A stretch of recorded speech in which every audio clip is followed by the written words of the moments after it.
All right, it's time for my third class of the day. This is Monday, July 13th at 11 o'clock in the morning, and this is History 286, History of Religion. Let me bring up our syllabus. I just finished up the two previous classes, 101 and 181. So I'm trying to keep my voice going. I'm totally out of practice of teaching more than 3 hours in a day once a week. So if we go back to regular classroom classes this fall, at least to some degree, that's going to be quite an interesting change, having to go back to standing up all day and talking every day and all that. But that's fine. I'd rather do that than not see everybody. So let's see. Let me find the syllabus and kind of see what the deal is. I know that you have your second test. So I believe we did part of part 3 last time, didn't we? We did the alternate religions. Yeah, that's always fun. So we did alternate religions last time, and that's part of part 3, but we have a little bit more of part 3 to go, and then we get into part 4 today. But your second test, that big second test, will pop up at noon. I think I have it set to pop up at noon for you. So once this video session is over, right about noon, you can just, if you're ready to take it, go on in there and take it. If you need more time, that's fine. You have the rest of this week. You have until midnight a week from today, I think is how I got it set up, or thereabouts, or 11:30, 12, something like that. So you should have plenty of time to still study and get ready. We've already covered the material that will be on it, but it goes up starting today. Don't forget, you've got your paper is coming up due by midnight, Monday, July 27th. So you got a couple of weeks left on that. I'll be grading your essay part of your second exam starting today, as soon as people start taking it and turning it in. So you'll have those grades popping up. I have a note too that I've got to set up your quizzes. So the 2 50-point quizzes are just going to be little things I put up on Blackboard, and I'll get to that starting soon. Okay, so what we need to do, I'm just looking at my syllabus over here. So what we need to do today is, your test is all set to go. We need to look at Zoroastrianism, and that's where the third test will end. So the third test will have China, Japan, alternate religions, and which we did all 3 of those last week, and it'll have Zoroastrianism on it. Okay, so Zoroastrianism is a religion. That's what we're going to start with today. It is a religion that is a Middle Eastern religion, like the last 3 we're going to look at. But wait one second. Let me get it up here on the screen for you. Boom. Okay. So it is a Middle Eastern religion like Judaism, Christianity, and Islam. And it goes back thousands of years. But it is smaller by far nowadays than the other 3. So I move it up into part 3 just to save room in the end for those 3 big ones. Okay. But this is a very influential religion. So let's talk about Zoroastrianism. This is one of the stranger, there's some really strange, peculiar, just at least from our cultural point of view, right? There's some peculiarities to this religion that are going to be very memorable to you, I think. In fact, that $15 name right there, Zoroastrianism. I mean, do they worship Zorro? What's the deal with that? Well, we'll get to that. It's actually got 2 names just because it needs to be more complicated. Okay, so there's a couple of videos. You can find those. Oh, so I'm not sure those still work. They worked a couple of years ago, but I mean, you can try them out if you want to. It's just supplemental. But I put this to note that there are or have been Zoroastrians in the world that you may know of, whether you knew it or not. Freddie Mercury was from Iran, and most, like 99.99% of people from Iran are Muslim. But his family was a Zoroastrian family, and so they ended up in Britain. So when he passed away, people asked the Iranians, are you going to celebrate, put up a statue for this great, beloved musical figure from your country. And they're like, no, he was of the devil and satanic, and we will never, acknowledge him. So whatever. But he was a Zoroastrian. So it's at least 3,000 years old. We don't know as much about it as we would like to, because it's had some issues, and I'll get to that.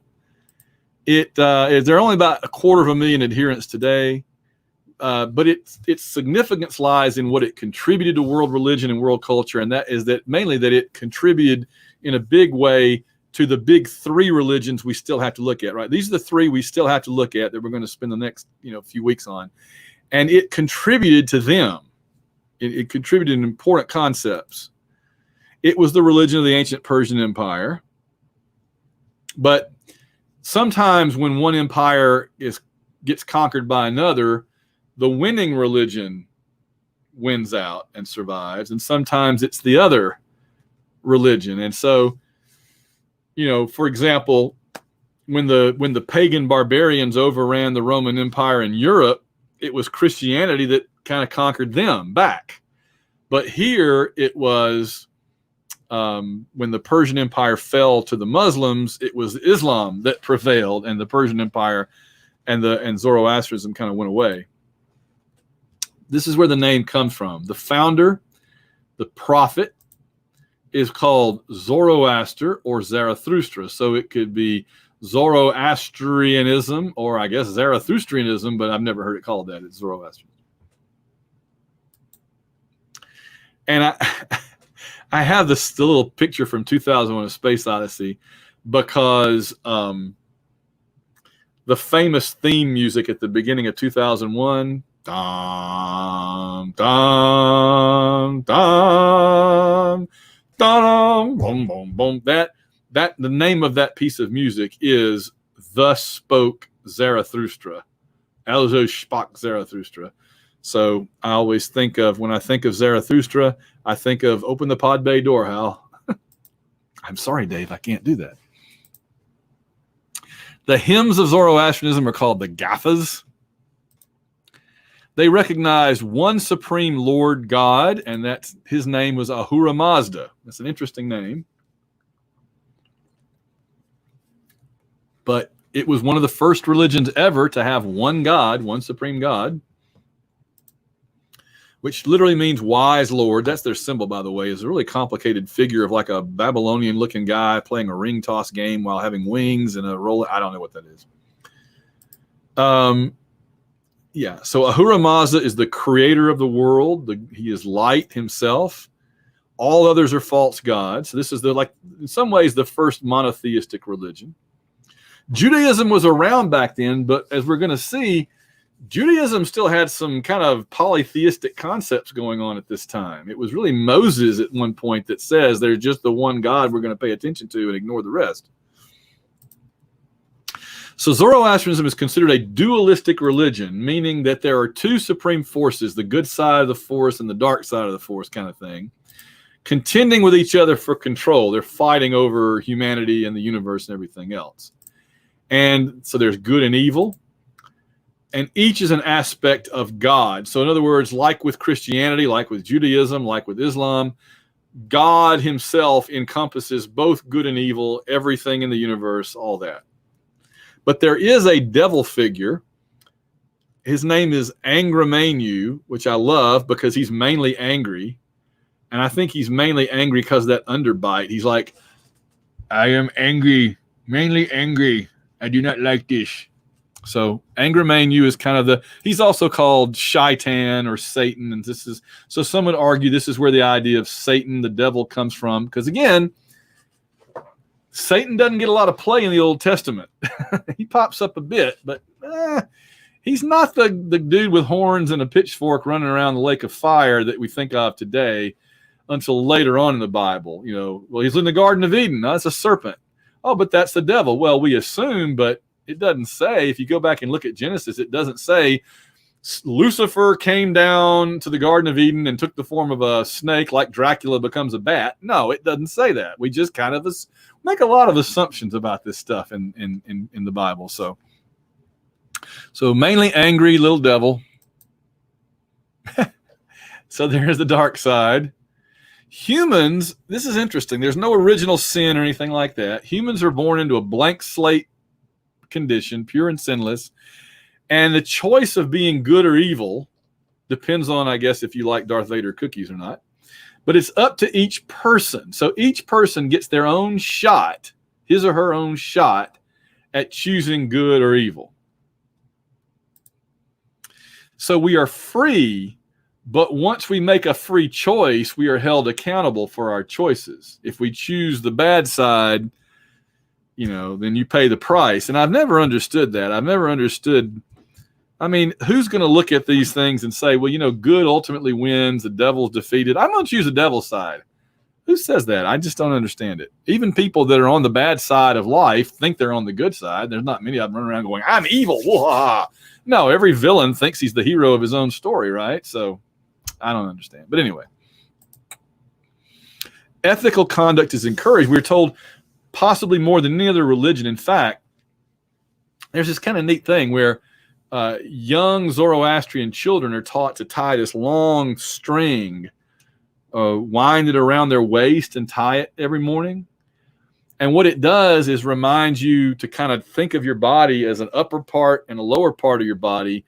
And it literally, I love this, right? You'll totally get this. It literally means think with the right part of your body. Think with your head. Don't think with your lower part of your body, because that'll just get you into trouble and do bad stuff. I get it. Makes sense, right? So you wind a little string around your waist. You think, I'm going to think with my head and not with, anything else. The destiny of mankind in Zoroastrianism is evil to evil, good to good, meaning that if you do evil, you get evil back. If you do good, you get good back. It has an eschatology. Now, I don't throw a whole lot of $20, price keeps going up, right? I don't throw a lot of these $20 theological words at you in this course, but eschatology means beliefs about the end of the world, right? In other words, if I ask, what is the eschatology of this religion, then I'm asking, what does this religion say about like the world ending or anything? And so the eschatology of Zoroastrianism is that at the end of time, evil and hell itself will be abolished, right? When the world ends, there won't be any more evil. Evil will have done its time and be purged out of our systems. Hell itself, and they have a hell, will be shut down, locked up, closed up. The people who are already in hell will be purified and allowed into paradise. So there's heaven and hell, paradise, whatever. Now, here's the thing. The book used to talk about this, but I'm not sure it even does anymore. But I don't know if I have it on here. In fact, let me look. Okay, hold on. So the idea is that the Zoroastrian hell is one of the worst hells in any religion. It's described.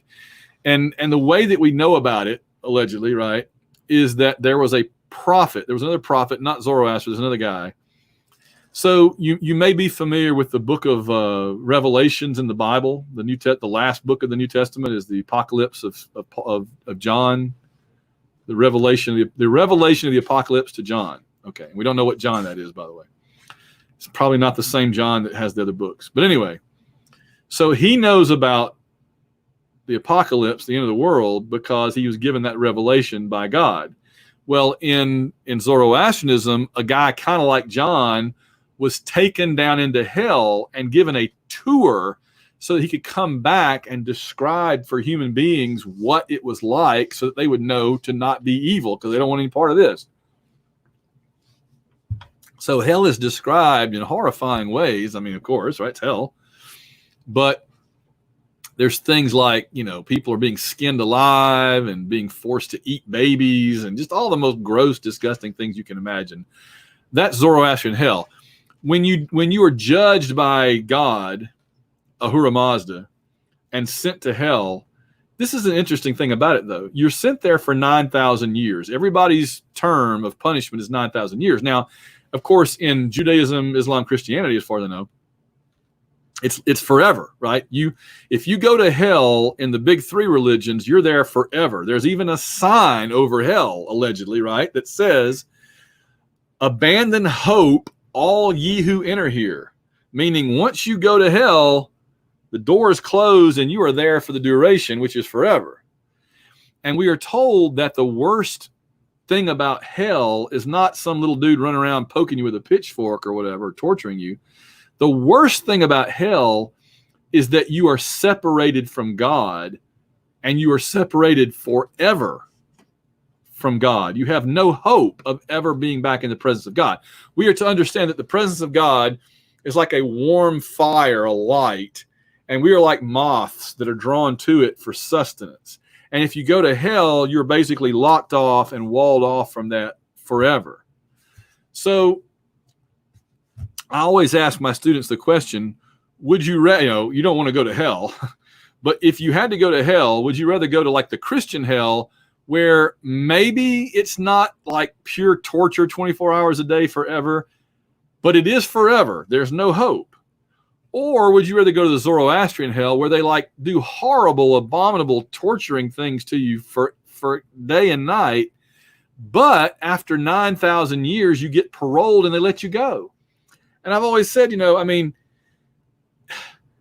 one humans can endure a lot if there's hope, right? I mean, it goes back to like the Pandora's box story, right? That when all the bad things came out in the world, the last thing that came out was hope, and that let us endure everything else. If we believe that there's hope, that there's a chance, we can put up with quite a lot as human beings. It's only when you lose hope that you just kind of resign yourself to misery and you don't, So Zoroastrianism does not require you to lose hope. You just have to do your time, and your time is 9,000 years. And we were told that not only is it 9,000 years, which no human could imagine, that's just too long, but we are told that the 9,000 years are 9 particularly slow 1,000 years. So it's horrible. But again, eventually you are purified and allowed into paradise. And at the end of the world, now I always wonder if the world's ending comes about, and I've been in there for 8,999 years, and I'm like, man, just one more year to go and I'm out of here.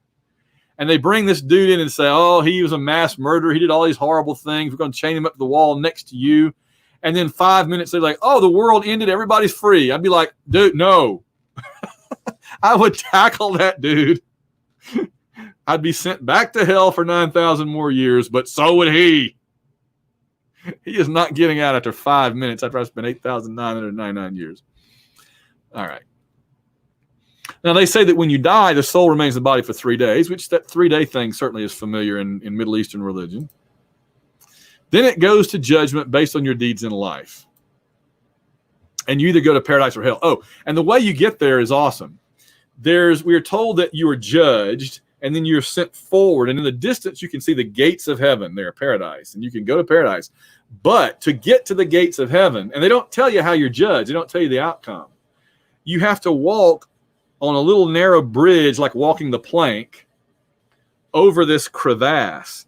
And if you look down into this crevasse, this canyon, at the bottom is hell. And demons and fire and everything. It's horrible. So you're wanting to like tiptoe your way across this little bridge to get to the gates of heaven, but you don't know whether they're going to let you in or not. So the deal is it becomes a Japanese game show. You get partway across that little bridge, and if you've been judged good, you can just walk on across and go to heaven and be like, yes, I made it. Woohoo. But you get halfway across and they judged against you, that little bridge turns sideways and dumps you into hell. And here's the best part. It's if you try to hang on to the bridge and you're dangling over hell and you're like, no, I won't go. The bridge itself is like a razor blade on both edges. And if you're still like Spider-Man, able to hang on to that thing and not fall into hell, I kid you not, a little old crone, a little old lady comes shuffling out of her cave with a pointy stick and pokes you until you fall. And I imagine she then goes and goes back in her cave. I'm not making this up at all. All she needs is like a water cannon, like those game shows. She shoots you down, Now, this is the other really one of the other. I told you there's some weird things about this. So far, this is kind of like an alternate version of Christianity or Judaism or Islam, which it kind of is. But then it gets weird. Okay. Hell in Zoroastrianism is not necessarily about like murder and stealing and everything. It often concerns clean and unclean behavior and sexual taboos. Like, for example, a lot of it has to do with women's monthly cycles. They really had a hang up about that.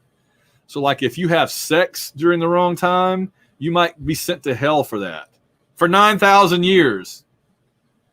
Or if you get too close to a temple during that time, you've contaminated, And so, yeah, it's bizarre. The things that send you to hell are things that we look at and go, what?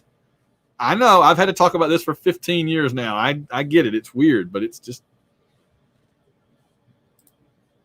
All right. Zoroastrian ethics are based on the sacred nature of the 4 classical elements. Now, today we know that there's like 100 elements or whatever, and they're based on like the atomic number, the protons, neutrons, electrons, and all that. We know that today. Back then in ancient times, they thought the 4 elements were earth, fire, water, and air. Not earth, wind, and fire. It's a soul group. Earth, fire, water, and air, like the Fantastic Four. So that would be the Thing, Human Torch, Mr. Fantastic, and the Invisible Woman. Right. Okay. So those 4 things are sacred and have to be kept pure.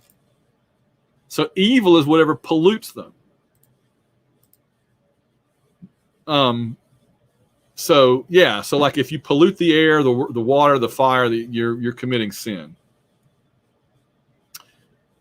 Okay, bodies cannot be burned or buried because you can't contaminate the fire or the soil with the dead body.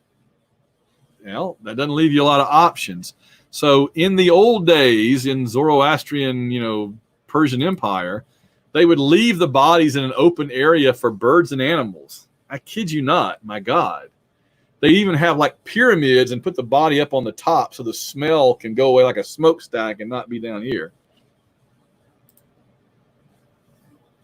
So as not to contaminate. That's pretty far out. Like I said, it has had tremendous influences, parts of it, not those parts, on Judaism, Christianity, and Islam. The idea of, here's just some of the influences. The idea of Satan comes from Zoroastrianism. Life after death in heaven or hell that I just talked about comes from Zoroastrianism. The idea of the end of the world and some kind of a day of judgment comes from Zoroastrianism. Today, it's really mostly in Iran, India, and small numbers in other places around the world. India mainly. Oh, that's it. Okay, India mainly. But like I said, there's only about 250,000 of them left. What we really remember this religion for today is what it contributed to the other religions. All right, now, the other thing we want to do today is Judaism. Okay, so let's rock and roll on that. That's a pretty big one. So we're going to get through at least most of Judaism today. Again, these hold on, I didn't say this. So Zoroastrianism is on test number 3, along with Japan, China, and the alternate not ready for prime time religion. So those 4 are on test 3. Draw the line here when you study for test 3. Now, because we got to cram all this together, we only meet like 3 more times, right? Now we're going to get into the final, test 4, final exam. It'll be Judaism, Christianity, and Islam in chronological order. Okay, so Judaism. Well, the question the textbook used to ask, who is a Jew, refers to the idea that it's not just a religious thing or a racial thing or an ethnic thing or linguistic. It's that there are a lot of people that can be called Jews, and they don't all practice the same religion, right? Sammy Davis Jr. practiced the religion, but he was an African American, whereas there are Jewish people who are atheists, So it's a more complicated question than in other religions because it gets at more identities than just a religious one. So we're going to mostly look at it as a religion. It's a religion of laws and of history. Think about like the 10 Commandments and all that, and then all the various stories in the Old Testament. So you got the laws and the history of the religion. They believe in the oneness of a God now, used to be a little more different than that, who is called, no vowels. I'm not really supposed to say it because lightning will strike you if you say it. Who works in and through historical events. So think about Noah and the flood or the Tower of Babel, right? These are historical events according to the Bible, the Torah, the Old Testament, where God was doing something to humans to teach them a lesson or to do something. And he's chosen the Jewish people as his agents. And I always like to point out here, when the Jews say that they are the chosen people, the tribe, the agents of God, they don't generally, I don't think, mean that in a conceited way, like a showing like we are so cool. No, because history has shown that being the chosen people of God has really had more downs than ups a lot of the time, right? I mean, from the Holocaust all the way back to the Egyptian slavery, it has not been a fun ride really for the Jews through history. What that means is that God chose them as the people through whom he would send his messages, and they would serve as examples.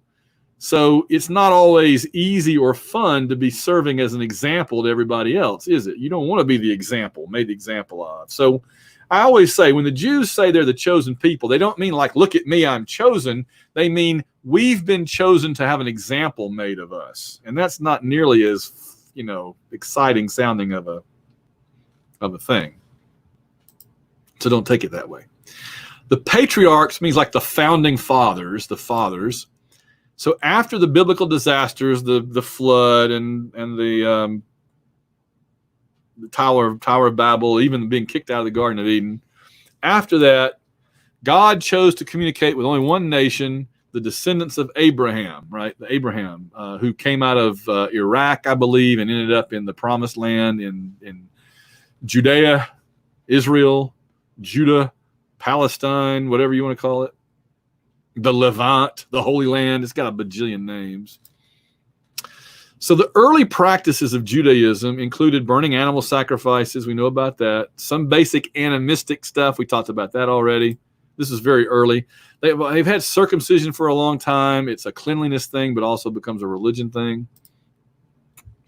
Keeping the Sabbath day holy, which of course is Saturday.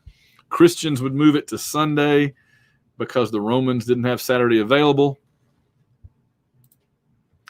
There's one of the patriarchs. Abraham's descendants end up in slavery in Egypt. And Moses, who was put in the little basket and floated down the river as a baby, is raised by the Pharaoh's families. He's got an in. He finds out that he's an Israelite, a Jew, a Hebrew, whatever you want to. Again, they got a million names. It still cracks me up that the greatest Jewish hero was played by Charlton Heston because you couldn't find any Jews in Hollywood to play him.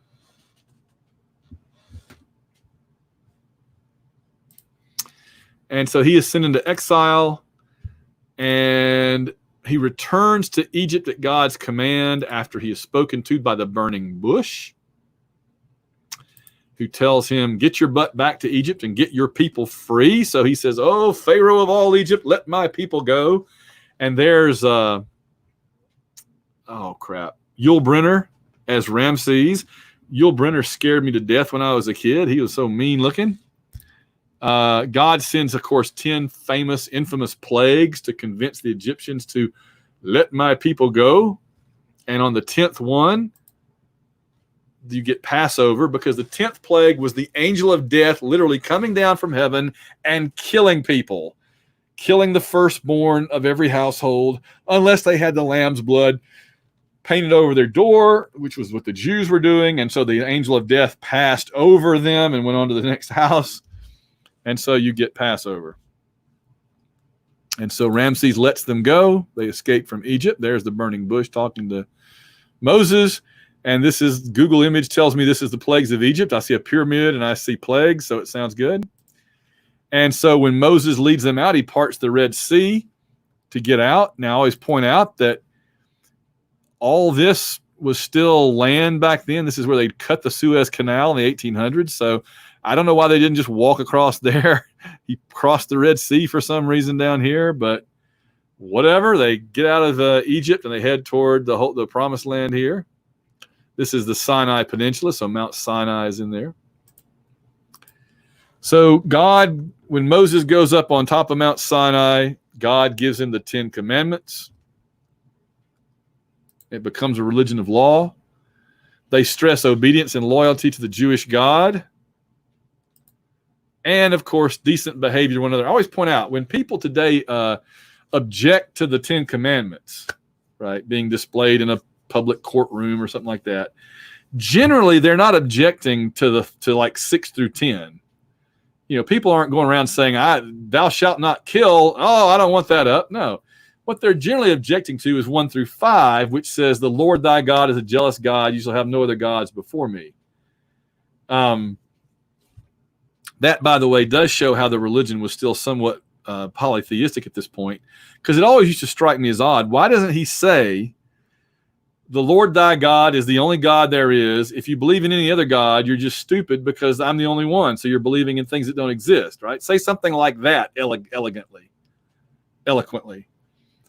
Instead, he says, the Lord thy God is a jealous God. You shall have no other gods before me, which sounds to me like they thought there were other gods. You're just not supposed to pay attention to them. You're supposed to pay attention to yours, to Yahweh. So, again, it just shows you how the interpretation of these things has changed over the thousands of years. So you take this plus the other legal material in the Pentateuch or the Torah, which is like certainly Genesis, Exodus, Leviticus, Numbers, and Deuteronomy. You can add the others on later. And this is the first 5 books. That makes Judaism a religion of the law. And there's the golden calf.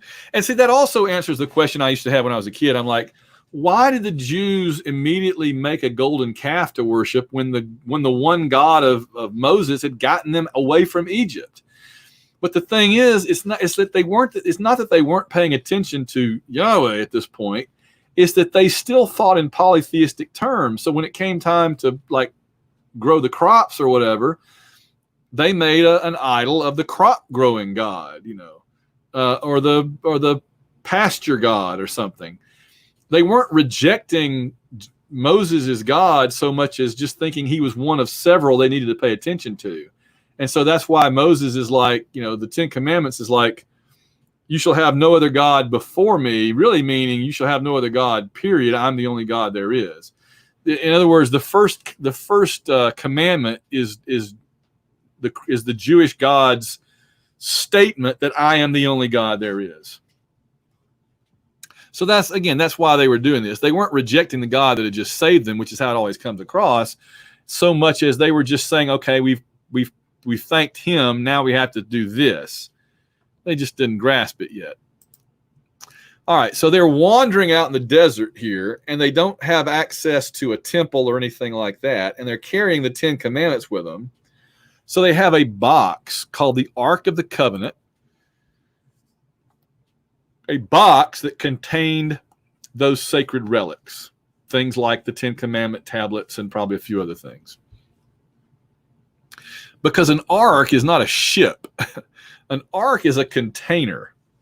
Noah's Ark is a container that contains animals and a family and happens to float. Whereas the Ark of the Covenant is a container that contains the 10 Commandments and some other things, and you carry it on those sticks. It was the most sacred treasure of the Israelites back then. It was lost when Solomon's temple was destroyed by the Babylonians. We'll get to that. Okay, so David becomes the first truly effective king of the Israelites, of course, kills Goliath and so forth, captures Jerusalem and makes it the capital of a united Jewish kingdom for the first time, really, and made the religion more formal in practice. including he starts the process of building a temple. His son Solomon, the son of David, noted for his famous wisdom, right? Wise as Solomon. He builds the temple up on Temple Mount in Jerusalem on what they call Mount Moriah. And they engage in the burning of animal sacrifices both at it and later at the second temple that we'll talk about a bit later on. So there's what it looks like today, Mount Moriah, the Temple Mount. This is all that's left of the Roman times here, the Wailing Wall, the Western Wall.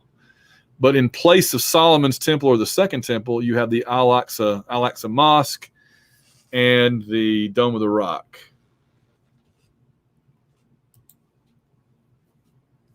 And there it is. There's the Dome of the Rock. There's the Dome of the Rock, the Al-Aqsa Mosque, Temple Mount. Looks like a box. There's the Western Wall. Archaeological digs. All right, so prophets start popping up in Judaism, and there are people who healed the sick, cursed, blessed, and worked other miracles. 4 Old Testament Jewish prophets that we know of for sure: Amos, Hosea, Isaiah, and Micah. They all boldly denounced social injustices. They were the first social justice warriors in some ways. And because they were concerned with the plight of the poor, they also bade the Israelites, meaning called upon, bid, past tense of bid, called upon the Israelites to get back to God, man, get right with God.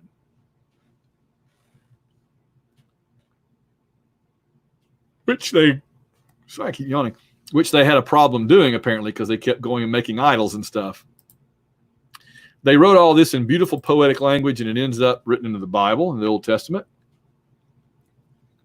In fact, probably the second half of the Old Testament is mostly, I think, prophets, right? Prophecy. And there they are, writing about this. This is a little hindsight here, right? The Old Testament prophets are writing about the little baby born in the stable with the sheep and Joseph and Mary. Wonder who that could be. Now, they thought that their days in slavery were behind them, but they are overrun constantly by different armies, and here they are overrun by the Babylonians. But first, before that, in 922 BC, about 3,000 years ago, there was a rebellion of the tribes that split the nation into a northern half and a southern half, like North Korea and South Korea, North Vietnam and South Vietnam.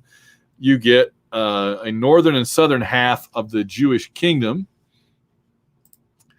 And in 721 BC, the northern half is destroyed by the Assyrians. Now, destroyed means that not only is the government and the political system and military gone,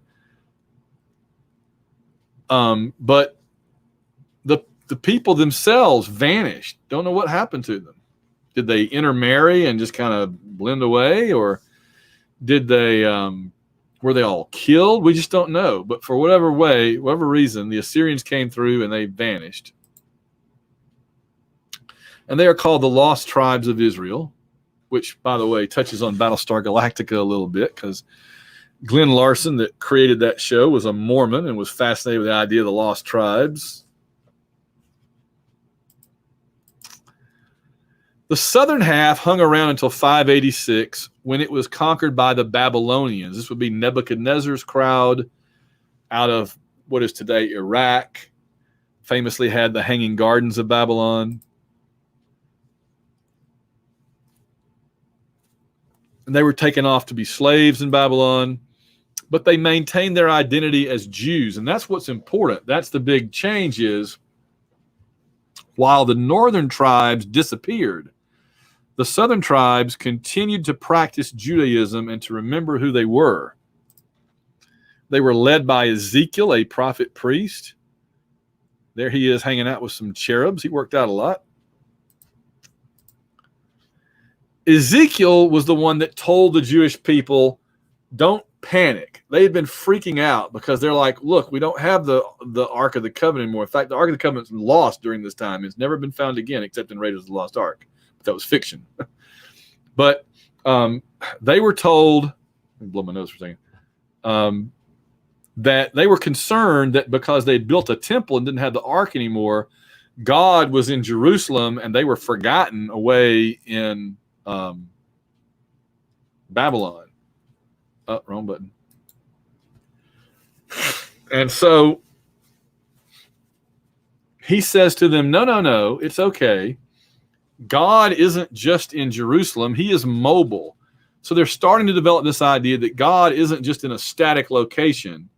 He could be, they haven't fully gotten the he's everywhere concept yet, but he's not just stuck in the temple, unable to get out like he's locked up in jail.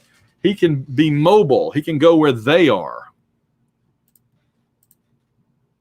And then Isaiah comes along and says that God is no longer just the God of the Israelites.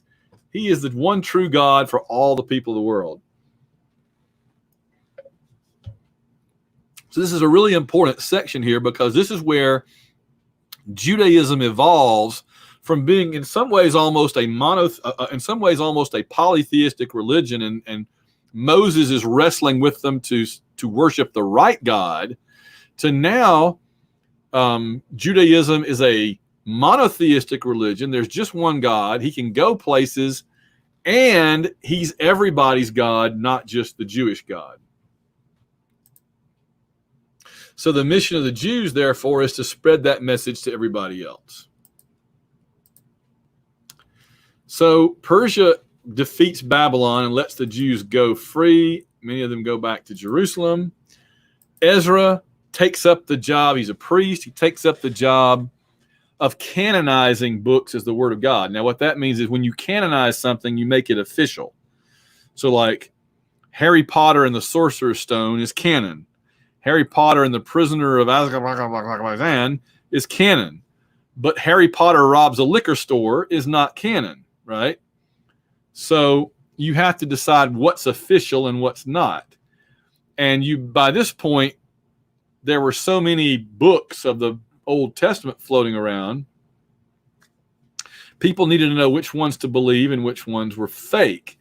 And so Ezra kind of takes it on himself to sit down with everything that's available and say, canon, trash, right? And get rid of the bad stuff.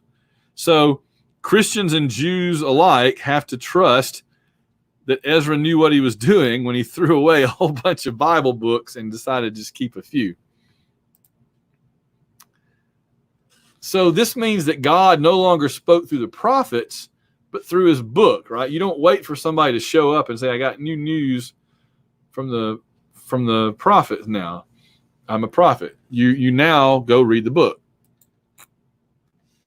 So they built a second temple in the 6th century BC. And it's much more elaborate and complicated than what they had before. As you can see from this model, it has courtyards, and that's the Holy of Holies where God supposedly actually lived.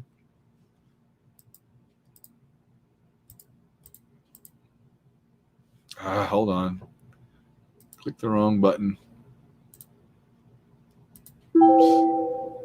Oh, hush. There we go. So Herod the Great, who reigned from 37 BC to 4 BC. Now you might say, wait a minute, I thought he tried to kill Jesus. If he reigned till 4 BC, how did he try to kill Jesus? Well, remember, Jesus was born in 4 years before Christ, 4 BC, because the years are wrong. So there was an overlap with Herod and Jesus. But Herod was a total servant to the Romans. He was totally in the pocket of the Romans. It's one of the reasons he got rich and was able to build the second temple, is because the Romans paid him very well for looking after their interests. So Herod the Great restored and decorated the second temple. Well, he was Jewish.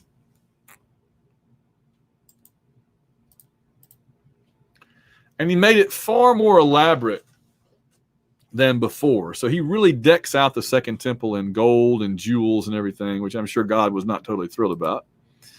Just after it is finished, okay, let me back up for a second and explain what happened. In about 66 AD, after all those years of trying to overthrow the Romans and get them out of Judea, you finally had one of those fake messiahs who had an army that was big enough that they defeated the Romans and drove them out of Judea. And so for like 4 years, the Jews are like, hoo, we beat the Romans. But the Romans don't ever like taking a beating. They don't take it lying down. And so the Romans showed up in 70 AD with a much bigger army and just bulldozed Jerusalem, destroyed, killed all the Jews they could find. This piece right here on the right is all that is left of the original Temple Mount. It's the part that they'd put up before the Roman conquest, I guess, that held in that Mount Moriah rectangle. Today, Jews go and pray there and kiss the wall.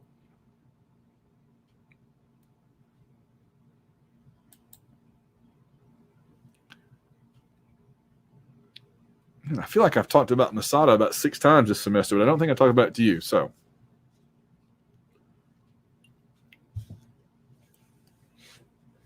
I'm just going to zip past this really quickly because we got other things we got to cover.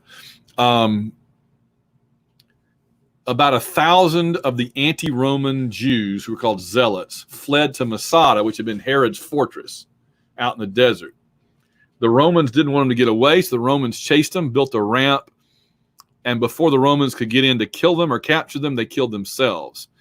It's not a happy ending, but the Jews were saying we'd rather kill ourselves than have to be captured by the Romans and dragged in chains back as an example to Rome. So it's a thing that the Jewish people are very proud of, and it's still there. Okay, so with the Romans destroying Jerusalem, the Jewish people got scattered again, this time all over the place. It's called the diaspora, means the scattering of people. And is either forced on them or they chose to move. And so you can see in the first century alone, they're spread out between Rome all the way around to Libya. Synagogue is an assembly. It's like a Jewish church.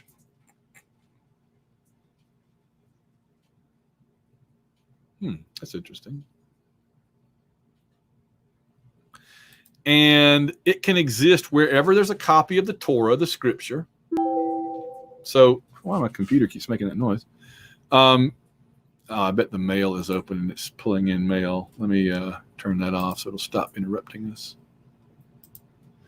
Okay, so to have a synagogue, you need a copy of the Torah, the scripture, and 10 adult Jewish males.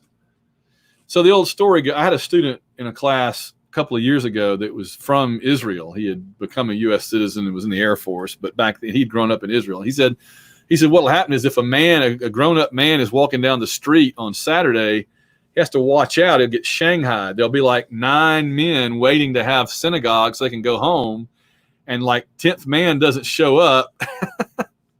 And so they'll grab him off the street and kidnap him basically and say, all right, come sit down. We got to have our synagogue for an hour or so.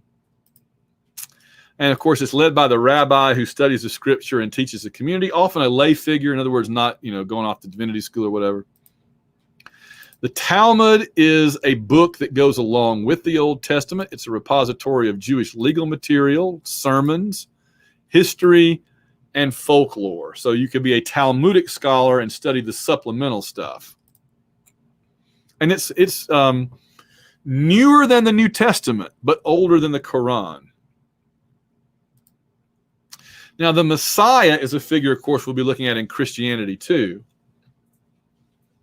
But it is a Jewish concept. The idea is that the Messiah was an expected savior to be sent by God who would probably be a military general who would defeat the Romans. So they kept expecting that the Messiah would be like General Patton or Rambo, right? Showing up, I'm here to kill Romans. Arnold Schwarzenegger. But this would explain why when Jesus shows up in Jerusalem and says, I'm the Messiah, and he says, turn the other cheek, love thy enemy, and he didn't bring an army. The Jews are like, that's not what we were expecting. So, of course, they didn't believe that he was the Son of God and the Messiah, because he was presenting to them a completely different concept from anything they had been led to believe was supposed to be coming as the Messiah.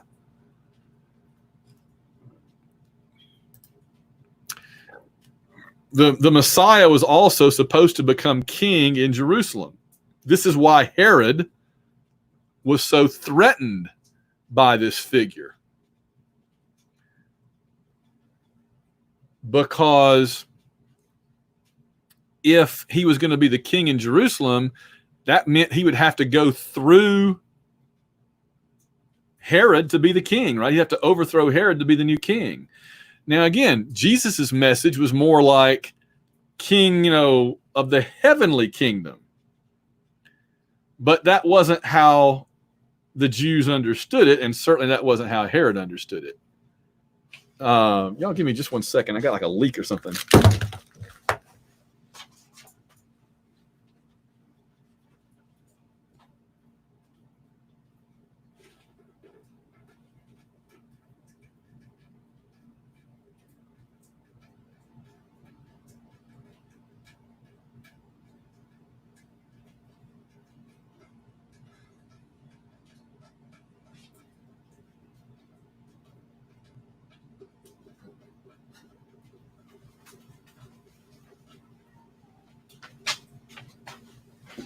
Okay, having a slight house problem. We'll pick back up here next time. I will see you guys later.